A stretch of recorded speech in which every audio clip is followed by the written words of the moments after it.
ये मुझे बताइए इलेक्ट्रोलिसिस क्या होता है? इलेक्ट्रोलिसिस जो है एक permanent and a very oldest method of hair removal है।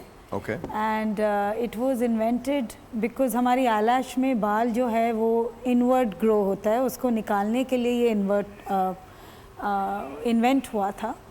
And then the doctors started using it for facial hair removal. जिन औरतों को मोटे बाल हो जाते हैं मुंह पे बिकॉज ऑफ हार्मोनल इम्बैलेंस और वैक्सिंग और थ्रेडिंग, तो वो बाल अब तो लेज़र आ गया है। पीपल से कि इलेक्ट्रोलिसिस पुराना मेथड है, हम लेज़र करवा लें। Laser is very good but it's more of a reduction process. वो आपके मेलानिन को और पिगमेंट को कम कर देता है, ग्रोथ साइकिल को कम कर देता है। But there comes a point जहाँ पे आपको पेशेंट बोलता है कि बाल उतना ही अब वापस आ रहा है जितना पहले था, मज़ीद नीचे नहीं जा रहा। That's the time when you have to transfer the patient to electrolysis.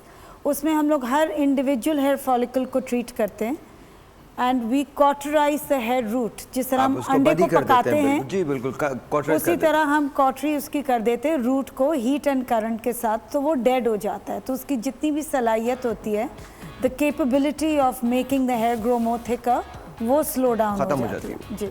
Okay. और ये इसके अंदर कोई पेन में एसोसिएटेड होता है या बिल्कुल नहीं होता, या नम करके करते हैं आप? How is that? Depends on the pain threshold, everybody is different. हर किसी का अपना अपना पेन थ्रेशोल्ड है। कुछ लोग नमिंग क्रीम लगाना प्रेफर करते हैं, सम डोंट। ओके, लेकिन नमिंग कोई साइड इफेक्ट्स नहीं होते। ओके। स्किन थोड़ी सी पिंक होती है after the treatment. Down time कितना?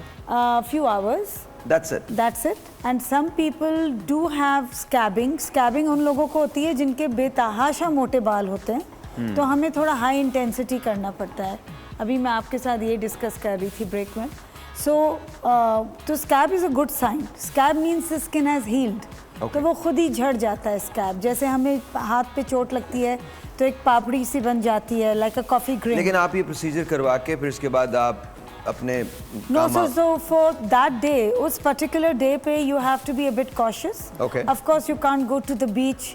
आई से कि अगर कोई बीच का प्लान है तो उस दिन अपॉइंटमेंट ना लें। अगर कहीं इवेंट पे जाना है, मेकअप करना है, तो उस दिन आप उस दिन अपॉइंटमेंट ना लें। So you have to be cautious of the treatment for the down time of that particular day. Okay okay. और यूजुअली एक्सपेंसिव होता है ये या?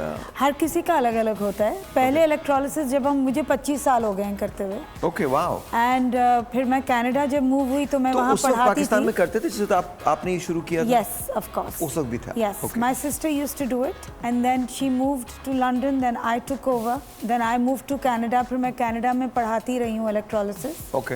And then I came back recently and तो मुझे 25 इयर्स हो गए हैं। एंड इसमें जो है वो पहले पर मिनट के हिसाब से चार्ज किया जाता था। ओके।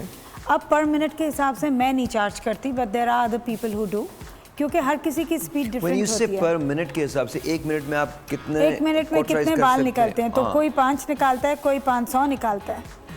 तो how can you charge the customer per minute, right? So I stop doing that because मेरा काम जब बढ़ गया, I had to hire people to do it. Okay. तो अब हर किसी का डिफरेंट स्पीड था। So I said I am not gonna charge per minute. तो आप So I charge according to the area now and according to the hair texture, which is I think more fair. Okay okay. तो अगर आप अपने बढ़ते हुए बालों की वजह से परेशान हैं तो आप सिंपली इस प्रोसीजर के लिए आप मुख्तलिफ जगह पे जा सकते हैं, इनसे रब्ता कर सकते हैं। एनीवे द प्रोसेस और the procedure is called electrolysis and उसके ज़रिए आपके जो बढ़ते हुए बाल हैं उनको परमानेंटली ख़त्म किया जा सकता है। ये आपका परमानेंट सोल्यूशन है बेसिकली।